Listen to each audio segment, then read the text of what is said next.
Das helle gelbe Bier, vor dem ich sitze, ruft nach mehr, nach mehr. Der alte kalte Schnaps, an dem ich schwitze, er trinkt mich langsam leer. Er trinkt mich langsam leer. Der weiße, heiße Wein, zu dem ich schweige, schreit so sehr nach mehr.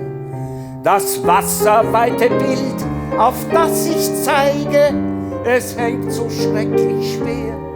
Es hängt so schrecklich schwer.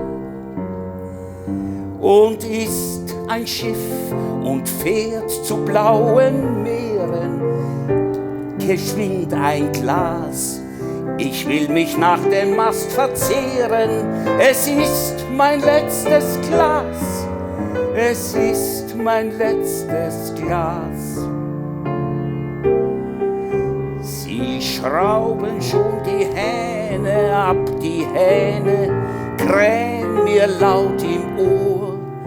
Die sehen ja aus wie abgelegte Zähne, da kommt kein Mund mehr vor, da kommt kein Mund mehr vor. Die schwellenhelle Nacht, in der ich liege, legt sich leider quer.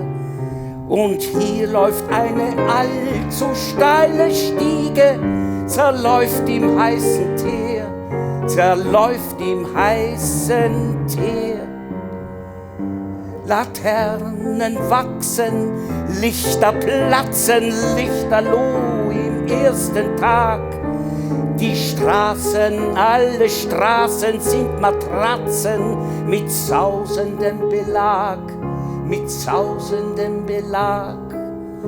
Die Häuser läuten, komm, Genosse, morgen, dreh dich munter fort. Wir wollen uns was Kleines borgen, denn abends bin ich dort, denn abends bin ich dort. Wie immer wieder dort, und schweigend trinken wir einander zu. Jetzt seh ich mich zur Rechten und zur Linken, hier liegst du, Trinker, du. Hier liegst du, Trinker, du.